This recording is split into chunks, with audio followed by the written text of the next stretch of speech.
ये बात कहां से शुरू हुई कि डोनाल्ड ट्रंप को खतरा है, उनके खिलाफ षड्यंत्र रचा जा रहा है, और ऐसा हुआ तो ईरान इसके पीछे जिम्मेदार, इसे बताने का क्या मतलब है?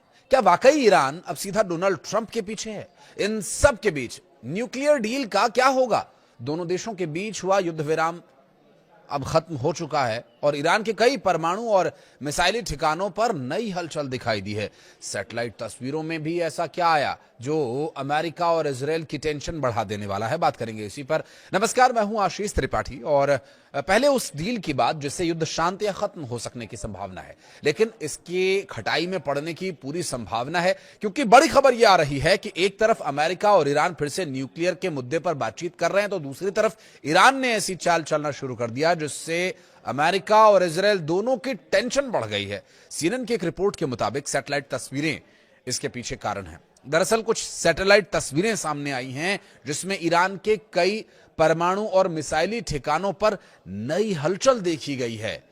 तस्वीरें इशारा करती हैं कि हालिया अमेरिकी और इजरायली हमलों के बाद ईरान अपने कुछ संवेदनशील ठिकानों को दोबारा तैयार करने में जुटा हुआ है।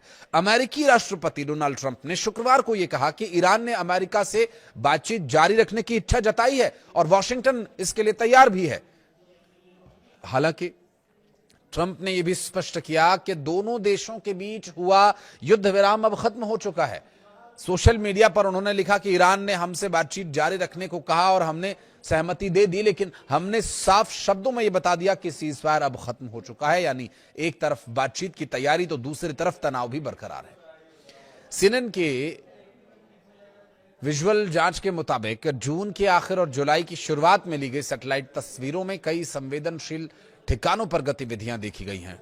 सबसे ज्यादा हलचल पारचिन सैन्य परिसर के तालेगान 2 इलाके में नजर आई। एक्सपर्ट्स का यह मानना है कि पहले यहां परमाणु हथियारों से जुड़े कार्यक्रम और उनसे जुड़ा सामान रखा जाता था। 22 जून और 7 जुलाई की तस्वीरों की तुलना करने पर पता यह चला कि जिन हिस्सों को अमेरिकी और इजरायली हमलों में नुकसान पहुंचा था, वहां पुनर्निर्माण और मरम्मत का काम शुरू हो गया है। तो ये टेंशन इजरायल और अमेरिका के लिए हो गई है। अब इस रिपोर्ट में पिकैक्स माउंटेन का भी जिक्र हुआ है और जिसे ईरान का संभावित अंडरग्राउंड परमाणु ठिकाना माना जाता है। 21 जून की सैटेलाइट तस्वीरों में वहां सुरंगों के अंदर और बाहर कई वाहनों की आवाजाही दिखाई दी है और इससे अटकलें यह लगाई जा रही हैं कि ईरान अंडरग्राउंड फैसिलिटीज को फिर से सक्रिय करने की कोशिश कर रहा है। और इन सब के बीच न्यूयॉर्क पोस्ट को दिए गए एक इंटरव्यू में ट्रंप ने कहा कि मैं काफी समय से उनके निशाने पर हूं और अगर मेरे साथ कुछ होता है तो मैंने ऐसे हमले के निर्देश दिए हैं जैसा ईरान ने पहले कभी ना देखा हो। इजराइल ने हाल ही में अमेरिका के साथ एक खुफिया सूचना साझा की थी। हालांकि अमेरिका प्रशासन अब तक इस दावे की स्वतंत्र पुष्टि भी नहीं कर पाया है।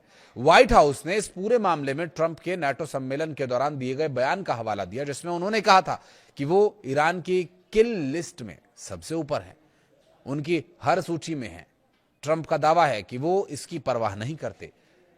वहीं वो कह रहे हैं कि जो दुनिया के लिए सही है वही वो कर रहे हैं। राष्ट्रपति का पद ही जोखिम भरा होता है। अमेरिकी खुफिया एजेंसीज उन लोगों पर नजर रख रही हैं जो मौजूदा और पूर्व अमेरिकी अधिकारियों पर संभावित हमलों की चर्चा कर रहे हैं। वहीं कुछ अमेरिकी अधिकारियों का यह मानना है कि इजराइल की ये खुफिया चेतावनी ट्रंप के ईरान संबंधी फैसलों को प्रभावित करने की व्यापक कोशिश का हिस्सा भी हो सकती है। नेतन्याहू ने ट्रंप से बात की और ईरान को चेताया कि ये सब आखिर आगे कितने दिन और चलने वाला है। चूंकि एक रिपोर्ट के अनुसार ट्रंप और नेतन्याहू ने फोन पर बातचीत कर दोनों देशों के बीच सुरक्षा और रणनीतिक समन्वय बनाए रखने पर सहमति जताई है। नेतन्याहू के कार्यालय ने इंटरनेट मीडिया प्लेटफॉर्म एक्स पर लिखा कि राष्ट्रपति ट्रंप ने प्रधानमंत्री को खाड़ी क्षेत्र में अमेरिका की गतिविधियों के बारे में जानकारी दी है। उधर नेतन्याहू ने ईरान को चेतावनी दी है कि लड़ाई अभी खत्म नहीं हुई है। ईरान पर गंभीर हमलों के लिए उन्हें केवल ट्रंप के हामी की भरने की जरूरत है। ट्रंप पर हमले की साजिश में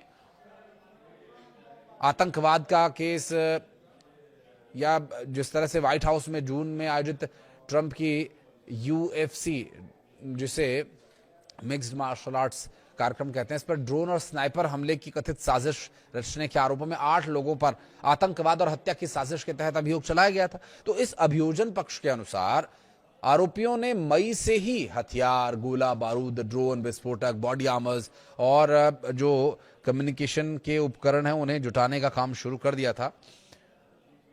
जबकि इस तरह की परिस्थितियों से निपटने के लिए डोनाल्ड ट्रंप की सुरक्षा में लगे सुरक्षा अधिकारी तो पूरी तरह से अलर्ट रहते ही हैं, लेकिन एक तरफ जो परमाणु हथियारों को लेकर के, परमाणु समझौते को लेकर के चर्चा चल रही है, तो वहीं इस तरह की चर्चाओं के बीच डोनाल्ड ट्रंप को जिस बात की आशंका है, ईरान की तरफ से ऑफिशियली अब तक कुछ भी ऐसा नहीं कहा गया है। और जाहिर है, हालांकि इस तरह के मामलों में ईरान की तरफ से पहले भी खुले और साफ शब्दों में जो कहा गया वही किया गया।